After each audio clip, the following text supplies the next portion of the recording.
Yes. Bravo.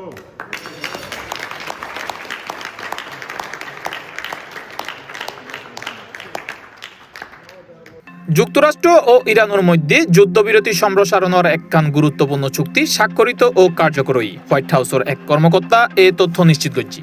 ফ্রান্সের G7 সম্মেলনত অংশ লইবার সময় মার্কিন প্রেসিডেন্ট আনুষ্ঠানিকভাবে এই চুক্তি স্বাক্ষর করে। একই ওয়ারে ইরানের প্রেসিডেন্টও স্বাক্ষর করছে বলে তেহরান জানায়। 14 দফার এই সমঝোতা স্মারকত ইরান কোনোদিনও পারমাণবিক অস্ত্র অর্জন নগরীব বলে প্রতিশ্রুতি দেওয়া হয়। চুক্তি অনুযায়ী গুরুত্বপূর্ণ হরমুজ প্রণালী পুনরায় উন্মুক্ত হইবার হতাও আছে। পাশাপাশি ইরানের পুনর্গঠন ও অর্থনৈতিক উন্নয়নের লাই অন্তত $300 বিলিয়ন একখান তহবিল গঠনের পরিকল্পনার হতাও উল্লেখ করা হয়। যদিও এতে যুক্তরাষ্ট্রের অর্থায়ন বাধ্যতামূলক নয়।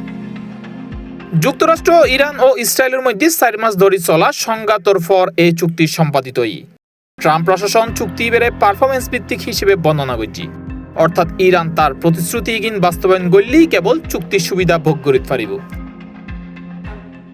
চুক্তির প্রধান বিষয় এগুলোর মধ্যে আছে ব্যাক ফ্রন্টর সংঘাতের অবসান, পারস্পরিক অভ্যন্তরীণ বিষয়ে সম্মান প্রদর্শন, 60 দিনের সময়সীমা নির্ধারণ, যুক্তরাষ্ট্রের অবরোধ প্রত্যাহার, হরমুজ প্রণালী উন্মুক্ত রাখুন, ইরান পুনর্গঠন তহবিল, নিষেধাজ্ঞার অবসান, পারমাণবিক অস্ত্র ন রাখিবের অঙ্গীকার, স্থিতাবস্থা বজায় রাখুন এবং জব্দকৃত অর্থের বিষয় এবং নজরদারি ও চূড়ান্ত আলোচনা সংক্রান্ত বিধান। C+ TV, Chittagong.